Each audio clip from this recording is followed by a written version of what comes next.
আর দিন দুয়েক পরেই গুটি গুটি পায়ে 2025 শেষে আমরা নতুন বছরে পা দেব। 2026 সাল। সময় যত এগোচ্ছে তত শক্তিশালী হচ্ছে ভারতবর্ষ। বর্তমানে আমাদের দেশ চতুর্থ বৃহৎ ইকোনমি, সেখান থেকে আর কিছুদিনের মধ্যেই তৃতীয় বৃহৎ ইকোনমি হয়ে যাবে ভারত।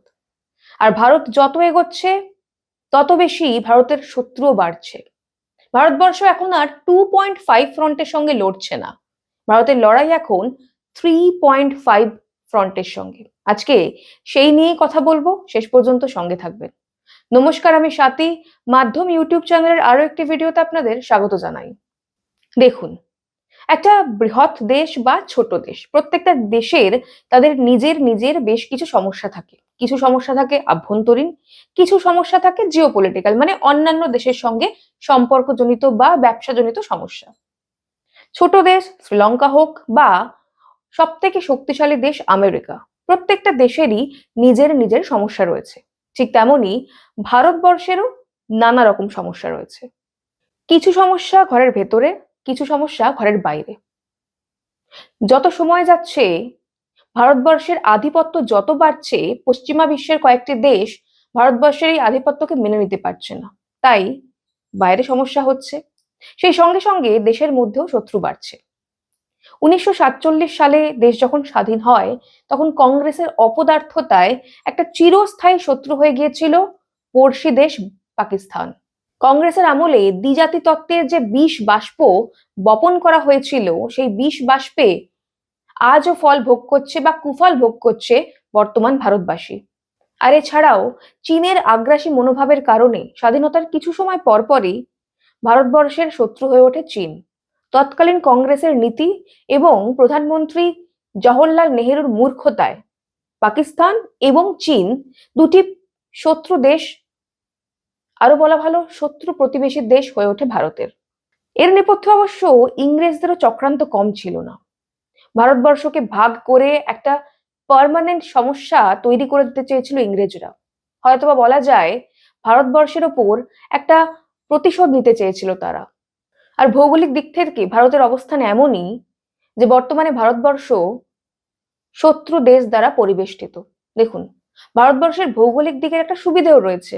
একদিকে হিমালয় পর্বত, বাকি তিন দিকে মোটামুটি সমুদ্র দিয়ে ঘেরা, বন্দরের সুবিধে ইত্যাদি ছাড়াও এই অবস্থানের কারণে ভারতের শত্রুও কিন্তু কম নেই। তো যাই হোক, দীর্ঘকাল যাবৎ ভারতবর্ষ এই দুটি প্রতিবেশী শত্রু রাষ্ট্রের সঙ্গে লড়াই করে এসছে। সেনার ভাষায় বা আর্মির ভাষায় এটাকে বলে দ্বিমুখী লড়াই বা 2.0 ফ্রন্ট। এটা খুবই প্রচলিত একটা শব্দ ছিল, কিন্তু যত সময় গিয়েছে দেশের অভ্যন্তরে ভারতের শত্রু বেড়েছে। বাইরে দুটো শত্রু ছিল, কিন্তু দেশের অভ্যন্তরে শত্রুর সংখ্যা ক্রমাগত বাড়তে থেকেছে। দেশের জন্মলগ্ন থেকেই তাদের স্বভাবগতভাবেই বামপন্থীরা ভারতের অপমান করে এসেছে, ভারতের বিরোধিতা করে গেছে। কখনো ভারত পাকিস্তান যুদ্ধে তারা পাকিস্তানকে সমর্থন করেছে, আবার কখনো ভারত চীন যুদ্ধের সময় চীনের চেয়ারম্যান আমাদের চেয়ারম্যান ইত্যাদি ইত্যাদি বক্তব্য তারা রেখেছে। আমাদের দেশের বহু রাজনৈতিক দলও কিন্তু রাষ্ট্রবিরোধী। সময়ে সময়ে বিভিন্ন সময় তারা বিভিন্ন রাষ্ট্রবিরোধী মন্তব্য করে থাকে।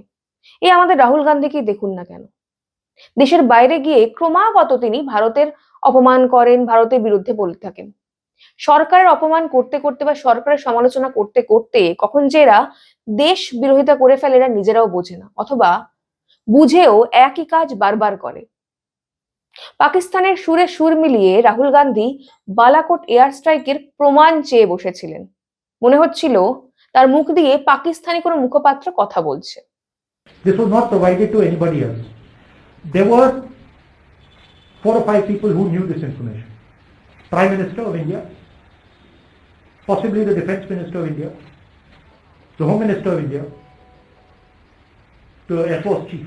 These would be the 5 people who would know this. This is a criminal act. Giving official secret information to a journalist is a criminal act, both on the part of the person who accepted it and on the part of the person who gave it. These people call themselves patriots. তারপর ধরুন, গোটা বিশ্ব যেখানে ভারতের অর্থনৈতিক স্থিতিশীলতা কে মান্যতা দিচ্ছে, যেখানে ভারতবর্ষকে চতুর্থ বৃহত্তম অর্থনীতির স্বীকৃতি দিচ্ছে, ঠিক সেই সময় দাঁড়িয়ে সংসদের মুখে ঢোকার মুখে দাঁড়িয়ে রাহুল গান্ধী বলছেন ভারতের ইকোনমি ডেড ইকোনমি, অর্থাৎ ভারতের অর্থনীতি মৃত।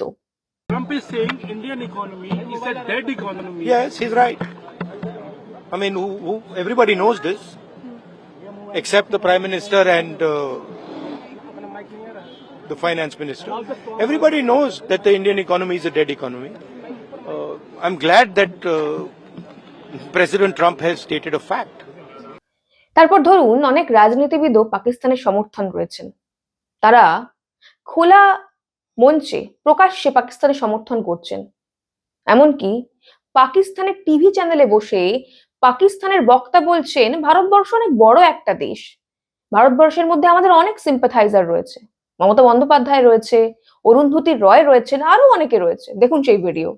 इंडिया बहुत बड़ा मुल्क है और कई हिंदुस्तान के लोग आपके साथ सिंपथाइजर भी हैं। अरुंधति रॉय है, ममता बनर्जी है, कांग्रेस पार्टी है, कम्युनिस्ट पार्टी है, लेफ्ट पार्टीज है, दलित पार्टीज है। हिंदुस्तान सारे लोग तो नहीं मोदी के साथ।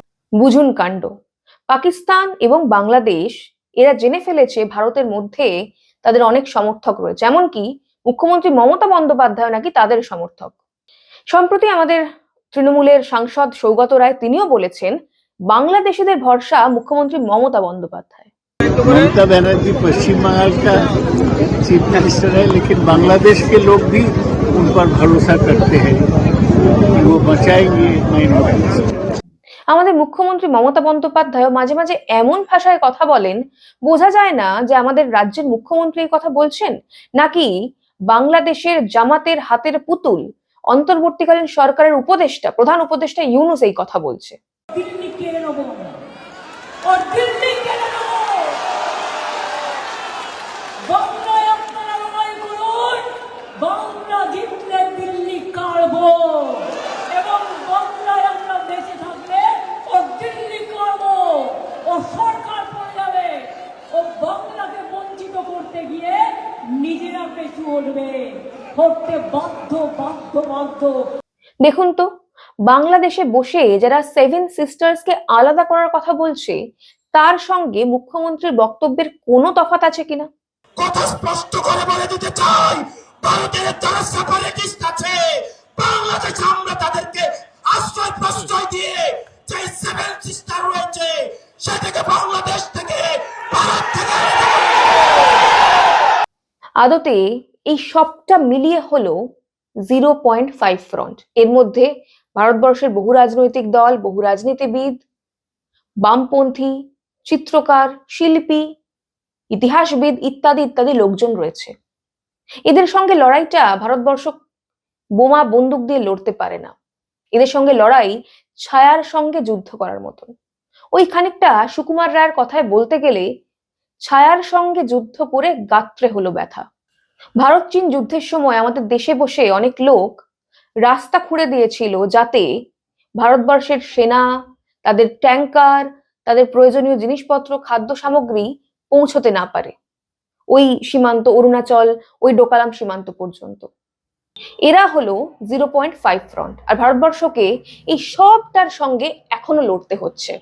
জেনারেল বিপিন রাওয়াত বরাবর 2.5 ফ্রন্টের কথা বলতেন। তিনি বলতেন ভারতবর্ষের বাইরে দুটো শত্রু রয়েছে, দুটো শত্রু দেশ রয়েছে, তাদের সঙ্গে ভারতীয় সেনারা লড়ে নেবে, তাদের সঙ্গে লড়বে এবং লড়ে জিততেও পারে। কিন্তু তিনি আক্ষেপের সঙ্গে বলতেন দেশের মধ্যে বসে থাকা 0.5 ফ্রন্টের আমরা কি করব, কি হবে।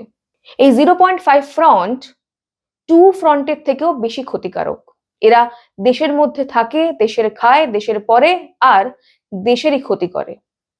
বা প্রবাদ বাক্য আছে না বাংলায় একটা, যে পাত্রে খায় সেই পাত্রেই মল ত্যাগ করে, এরা ঠিক তাই। আর এখন বর্তমান সময় দাঁড়িয়ে ভারতবর্ষ 2.5 ফ্রন্টের সঙ্গে নয়, এখন লড়ছে 3.5 ফ্রন্টের সঙ্গে।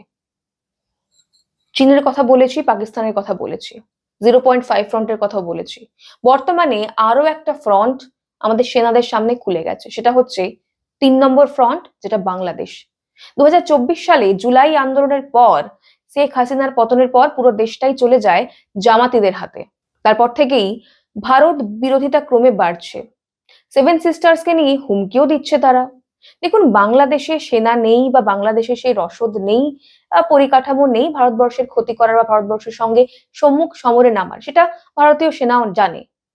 কিন্তু আমাদের একটা কথা মনে রাখতে হবে যে যাদের ক্ষতি করার মনোভাব রয়েছে তারা ছোট পরিসরে হলেও ক্ষতি করতে পারে। একটা বড় বিল্ডিং বা একটা বড় পিলার, সেটার ক্ষতি করতে পারে একটা ইঁদুর যদি ওই পিলারের তলায় মাটি সরিয়ে দেয় কোনো একটা ইঁদুর বা ছুঁচো, তাহলে সেই পিলারের ভিত নষ্ট হয়ে যেতে পারে। কিংবা ধরুন একটা বড় জাহাজ সমুদ্রে ভাসছে, তাতে যদি একটা ছোট্ট ফুটো থাকে তাহলেও কিন্তু সেই জাহাজটা বিপদে পড়তে পারে। তাই আমাদের জন্য নতুন মাথা ব্যথার কারণ হলো বাংলাদেশ। সব মিলিয়ে 3.5 ফ্রন্টের চ্যালেঞ্জ রয়েছে ভারতের সামনে 2026 সালে। তবে ভারত অরিন্দম, সে বরাবর তার শত্রুকে দমন করে এসেছে। শক, হুন, পাঠান, মোগল, ইংরেজ, কত শক্তি এসছে গেছে, বহিরাগত শক্তি, কিন্তু এরা ভারতের অন্তরাত্মাকে কখনোই আঘাত করতে পারেনি, আগামী দিনেও পারবে না। দেখুন, এই যে 3টে ফ্রন্টের কথা বলছি, এই 3টে ফ্রন্টের সঙ্গে ভারতীয় সেনা লড়ে নেবে। কিন্তু সব যুদ্ধ যেরকম অসি দিয়ে লড়া যায় না, মানে তলোয়ার দিয়ে যেরকম সব যুদ্ধ হয় না, কিছু যুদ্ধ মসি মানে কালি দিয়েও লেখা হয়, কালি দিয়েও লড়াই করা হয়। এই 0.5 ফ্রন্টের বেশিরভাগ লোকই কিন্তু মসিজীবী মানে বুদ্ধিজীবী, এরা কলম চালায়। কাজেই এদের সঙ্গে লড়াইটা ন্যারেটিভের, আর এই লড়াইটা আমাদের লড়তে হবে। সামনে 3টে ফ্রন্ট, তাদের সঙ্গে লড়বে ভারতীয় সেনা, আর দেশের মধ্যে বসে থাকা 0.5 ফ্রন্টের সঙ্গে লড়াইটা আমাদের দেশের শুভ বুদ্ধি সম্পন্ন মানুষদের লড়তে হবে। ভারত মায়ের সার্বভৌমত্ব রক্ষায় আমি তো তৈরি, আপনি তৈরি তো? জানান আমাদের কমেন্ট করে। আজ এই পর্যন্তই, দেখা হবে পরের একটি ভিডিওতে। ততক্ষণ পর্যন্ত সঙ্গে থাকুন, দেখতে থাকুন মাধ্যম।